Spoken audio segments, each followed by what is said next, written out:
All right, guys, what's going on? Welcome in. So training camp for the New York Jets is here. It begins. It kicks off today, which is flat out awesome, right? I keep saying this in the last couple videos, but it's just so crazy. I'm waiting to get adjusted to it, but it just still hasn't really hit me that literally August 10th is the first preseason game. If you want to like really get technical with it, today's Tuesday, July 23rd. Preseason will be over a month and a day from now. Preseason will be over. So the season is quickly approaching, and unfortunately, we did get some breaking news that a lot of Jets fans expected. According to Adam Schefter, Jets defensive end Haason Reddick, who has not landed the new contract that he has been seeking, is not planning to report to training camp today with the rest of his team. Okay, so this is officially a holdout into training camp, right? So Reddick is subjected to be fined up to $50,000 per day. And I mean, talk about like an unnecessary story, right?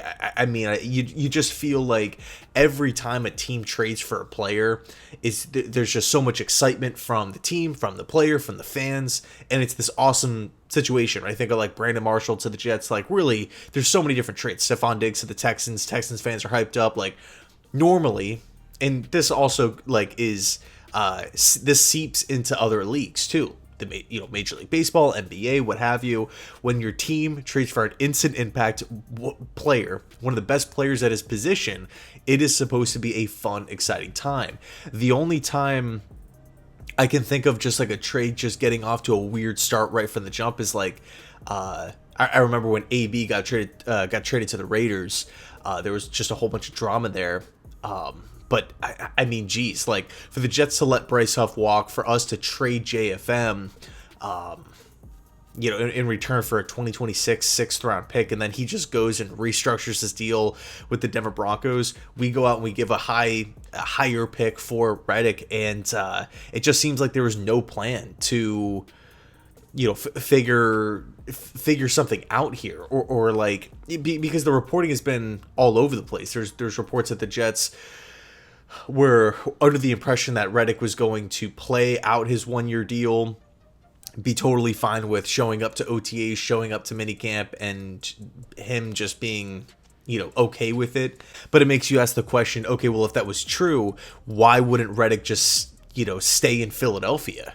A team that he already knows, and a defense that he already knows, a team that he's already had so much success with. So just such a weird situation. Me and Tyson, we do the podcast every week.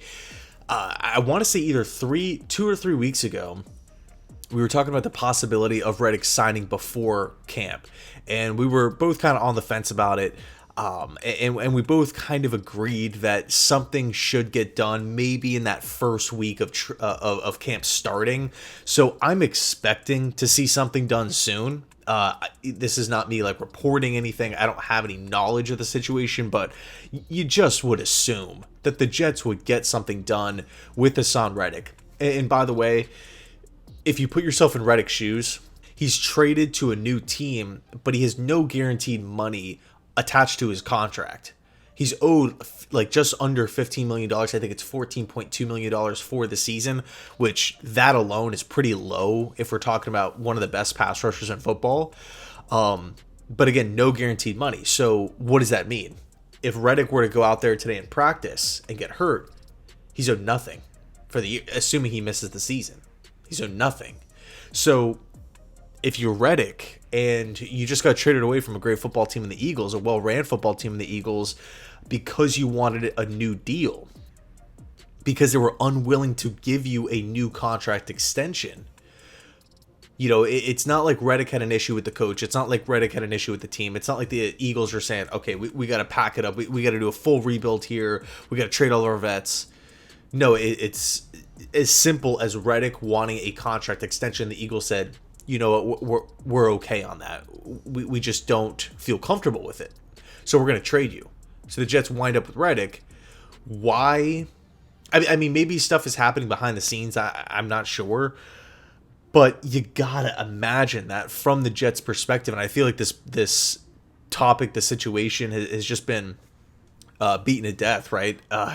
Really since the trade went down and everything was just radio silence. But you got to imagine Joe Douglas, this Jets front office, would have some sort of plan for a player on an expiring deal who's getting traded because he's on an expiring deal and the original team won't give him a new contract, with no guaranteed money. This, to me, it has training camp holdout written all over it.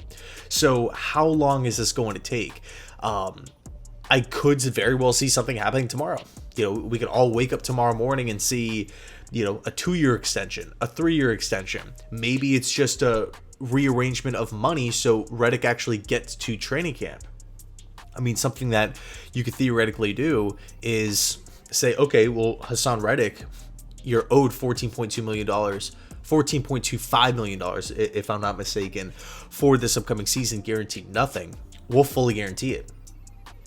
Is that a pretty big jump?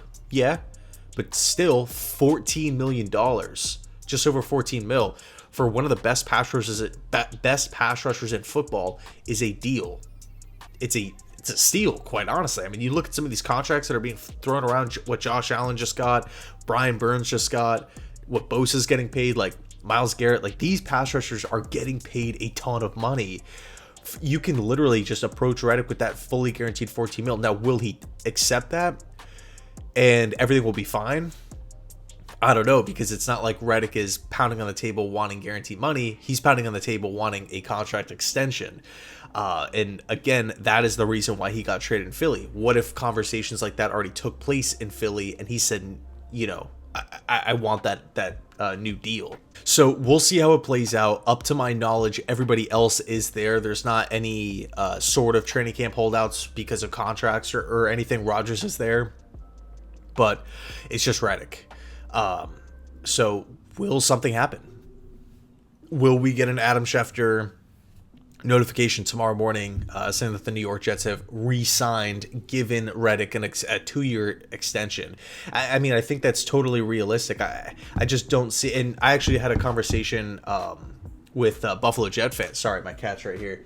I actually did a video with Buffalo Jet fan, and we were talking about the whole Haason Reddick situation, and basically his idea, or something that he wasn't opposed to, not giving him a new deal and just kind of accepting the comp pick, which personally I just don't like the idea of trading for a player who wants a new deal and then not giving him a new deal and then just expecting everything to be totally fine internally between the team and the player. So again, we'll see what happens here. Let me know your thoughts down below in the comment section. Do you think that something gets done? I want to say within this week, because every day that goes by, the pressure cranks up. The pressure keeps on cranking up, because look, if a month goes by and Reddick is still not there, not only does it just suck financially because he's just going to be fined so much money, but it's just going, I just don't feel like that's going to sit well with him either. I just don't want this to turn into a worse situation than what it already is. So anyway, thanks so much for watching. Let me know your thoughts, and as always, go Jets.